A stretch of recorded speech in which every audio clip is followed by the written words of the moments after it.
అందరికీ నమస్కారం అండి. అందరికీ నూతన సంవత్సర శుభాకాంక్షలు. మై డియర్ ఫ్రెండ్స్, అందరూ మంచి మంచి స్వీట్స్ చేసుకున్నారు కదా, చక్కగా కేక్స్ కట్ చేసుకున్నారు, హ్యాపీగా ఎంజాయ్ చేస్తున్నారు. నైట్ అంతా చాలా మంది గుళ్ళకి వెళ్ళి ఉంటారు, చర్చిలకి వెళ్ళి ఉంటారు, ఎంజాయ్ చేస్తుంటారు, పార్టీలకి వెళ్ళి ఉంటారు, ఫంక్షన్స్కి వెళ్ళి ఉంటారు. అద్భుతంగా ఎంజాయ్ చేశారు. ఈరోజు 2023 కంప్లీట్ చేసుకుని 2024లోకి వచ్చేసాం కదా. నేను ఒక చిన్న ప్రశ్న అడుగుతాను.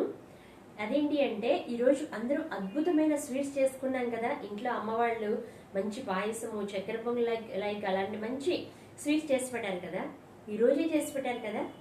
నేను ఒక విషయం అడుగుతాను, ఏంటి అంటే, గత సంవత్సర కాలంగా చేసిన స్వీట్ ఏదైనా ఉంటే ఇప్పుడు మీరు తింటారా?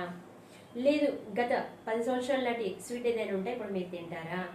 తినరు కదా. మరి అప్పుడు ఆ శరీరానికి పోషణ ఇచ్చే ఆ స్వీట్స్నే మీరు తిననప్పుడు, ఎందుకంటే అవి పాచిపోయినాయి, అవన్నీ వ్యర్థమైనవి, అవి తినకూడదు అని మనకి తెలుసు.